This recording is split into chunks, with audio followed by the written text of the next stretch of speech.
ఆంధ్రప్రదేశ్ రాష్ట్రంలో నారాసుర పరిపాలన, నారాసురుడు అలియాస్ చంద్రబాబు నాయుడు, నారాసుర పార్టీ అలియాస్ తెలుగుదేశం పార్టీ అధికారంలోకి వచ్చి 2 సంవత్సరాలు పూర్తవుతుంది. ఈ 2 సంవత్సరాల నారాసుర పరిపాలన ఎలా ఉంది అనంటే జంగిల్ రాజు కంటే దారుణమైనటువంటి పరిపాలన ఇక్కడ నడుస్తూ ఉంది. ఒకటంటే ఒకటి కాదు, అనేక రకాల అక్రమాలు, అవినీతి, దౌర్జన్యాలు, దాడులు, ఏదైతే అవినీతి, దుబారా, దోపిడీ ఒకటి కాదు 2 కాదు, మనం చెప్పుకుంటా పోతే ఒక రోజంతా పట్టిద్ది. అంత దారుణమైనటువంటి పరిపాలన ఈ రాష్ట్రంలో నడుస్తూ ఉంది. దీనిలో ఒక ఎగ్జాంపుల్గా మనం ఒక కేసును తీసుకుందాం. ఏంటి ఆ కేసు అని అంటే రాష్ట్ర వ్యాప్తంగా సంచలనం సృష్టించినటువంటి మొలకల చెరువు నకిలీ మద్యం కేసు. మొలకల చెరువు అనేటటువంటి ప్రాంతంలో, అంటే అన్నమయ్య జిల్లా తంబాలపల్లి నియోజకవర్గంలో మొలకల చెరువు దగ్గర తెలుగుదేశం పార్టీ కూటమి అభ్యర్థిగా పోటీ చేసినటువంటి తెలుగుదేశం పార్టీ ఇన్ఛార్జిగా ఉన్నటువంటి ఏదైతే దాసరిపల్లి జయచంద్రారెడ్డి, అతను బామర్ది అయినటువంటి గిరిధర్ రెడ్డి, జనార్దన్ రావు, ఇలా కొంతమంది అక్కడ నకిలీ మద్యం ప్లాంట్ని అక్కడ ఏర్పాటు చేసి నకిలీ మద్యాన్ని ఆ చుట్టుపక్కలతో పాటు రాష్ట్ర వ్యాప్తంగా ఉన్నటువంటి మద్యం దుకాణాలకి, బెల్ట్ షాపులకి సప్లై చేసి ప్రజల ప్రాణాలను తీసేటటువంటి కార్యక్రమం ఒకవైపు చేసి, ఇంకోవైపు దాని ద్వారా వచ్చినటువంటి డబ్బుల్ని చిన్నబాబు పెద్దబాబుకి పంపించేటటువంటి కార్యక్రమం చేసి, అది ఒక ఎక్సైజ్ సిఏగా అక్కడ ఉన్నటువంటి ఒక ఎక్సైజ్ సిఏ లేడీ ఎవరైతే హేమబిందు ఆమె రైడ్ చేసి పట్టుకున్నటువంటి సందర్భంలో బయటకు వచ్చింది. ఈ సంఘటన జరిగింది అక్టోబర్ 3, 2025, అంటే దాదాపు 8 నెలల క్రితం ఈ సంఘటన జరిగింది. 8 నెలల క్రితం జరిగినటువంటి ఈ కల్తీ మద్యం కేసులో ప్రధాన నిందితుడు ఎవరు? జయచంద్రారెడ్డి అనేటటువంటి తెలుగుదేశం పార్టీకి సంబంధించినటువంటి ఇన్ఛార్జ్. అలానే ఆయన బామర్ది గిరిధర్ రెడ్డి, అదే ఆ తెలుగుదేశం పార్టీలో ఉన్నటువంటి ఇంకో వ్యక్తి కట్టా సురేందర్ నాయుడు. ఈ కట్టా సురేందర్ నాయుడు అయితే 2 మర్డర్ కేసుల్లో జైలు శిక్ష అనుభవించి అతను క్షమాభిక్ష పెట్టి, తెలుగుదేశం పార్టీ నాయకుడు కాబట్టి వాళ్ళ ప్రభుత్వంలోనే క్షమాభిక్ష పెడితే బయటకు వచ్చినటువంటి వ్యక్తి.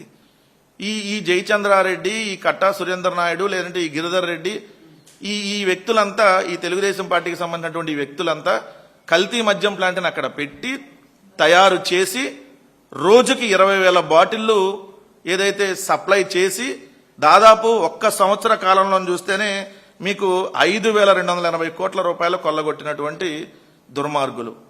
ఈ 5,280 కోట్లు ఒక్క జయచంద్రారెడ్డో లేదంటే మీరన్న వాళ్ళ బామ్మర్దో వీళ్ళ వల్ల ఒక్కటే సాధ్యమయ్యేది కాదు కదా. రాష్ట్ర వ్యాప్తంగా ఈ నెట్వర్క్ ఉండాలంటే ప్రభుత్వంలో ఉన్నటువంటి పెద్దల సహకారం కావాలి కదా. అంటే ప్రతి బాటిల్కి చిన్నబాబు పెద్దబాబుకి వెళ్ళినటువంటి పరిస్థితి. 1 సంవత్సరంలో 5,280 కోట్లు నకిలీ మద్యాన్ని తయారు చేసి ఏదైతే బెల్ట్ షాపులకి, మద్యం షాపులకి అమ్మినటువంటి పరిస్థితి. మరి ఈ జయచంద్రారెడ్డి ప్రస్తుతం ఎక్కడున్నాడు? మరి ఇంత ఈ ప్రధాన నిందితుడు జయచంద్రారెడ్డి ఆఫ్రికాలో 8 నెలలుగా చంద్రబాబు నాయుడు గారి డైరెక్షన్లో తలదాచుకొని ఇప్పుడు బెయిల్ వచ్చేటట్టుగా అతనికి చేసి, ఇప్పుడు దర్జాగా అతను మొన్న బెంగళూరులో ఫ్లైట్ దిగి ఎంజాయ్ చేస్తూ ఉన్నాడు వచ్చి.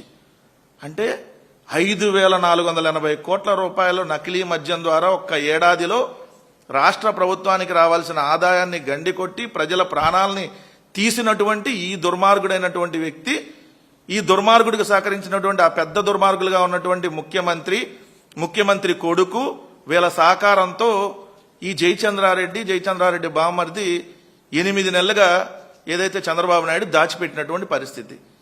వీళ్ళు A17, A18గా ఉన్నారు ఆ కేసులో. వీళ్ళు మరి ఇప్పటి వరకు దొరకలా, బెయిల్ మీద బయటకు వచ్చారు. అంటే తప్పించి దాని తర్వాత బయటికి తీసుకురావటం, ఇవన్నీ చంద్రబాబు నాయుడు గారికి ఈ రోజు ఏం పెట్టిన కొత్త విజయం కాదు.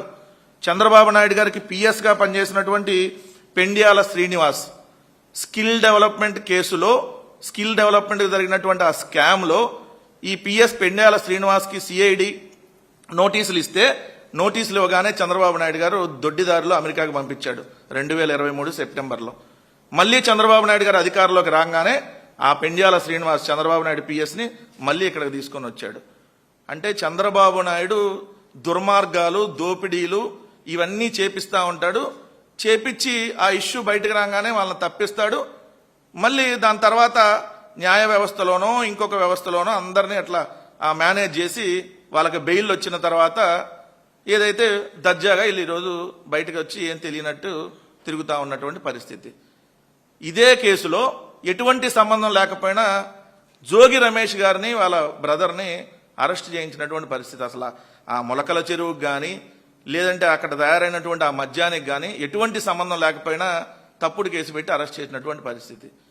అంటే ఆంధ్రప్రదేశ్ రాష్ట్రంలో జంగిల్ రాజ్ పాలన అంటే ఇదే కదా. ఇక్కడ చట్టాలు పనిచేయవు. ఏదైతే అధికార పార్టీ నాయకులు ఎన్ని దౌర్జన్యాలు చేసినా, ఎన్ని రకాల దోపిడీలు చేసినా, ఎన్ని రకాల దాడులు చేసినా వాళ్ళు మాత్రం దర్జాగా బయటకు తిరుగుతారు. దాన్ని ప్రశ్నించినటువంటి వాళ్ళు లేదంటే ప్రశ్నించినటువంటి పత్రికలో ప్రశ్నించినటువంటి మీడియానో వాళ్ళ మీద తప్పుడు కేసులు పెడతారు. ఇదే మొలకల చెరువుకు సంబంధించిన దాంట్లో ఎవరైతే ఆ మద్యాన్ని పట్టుకున్నటువంటి ఎక్సైజ్ సిఐగా ఉన్నటువంటి హిమబిందు గారిని ఈ పట్టుకుందని చెప్పామా ఈ మద్యం ఏదైతే నకిలీ మద్యం ఫ్యాక్టరీని పట్టుకుందని చెప్పి ఆమెను విజయవాడ ట్రాన్స్ఫర్ చేశారు. ఇంతకంటే దుర్మార్గం ఇంకోటి ఉంటుందా?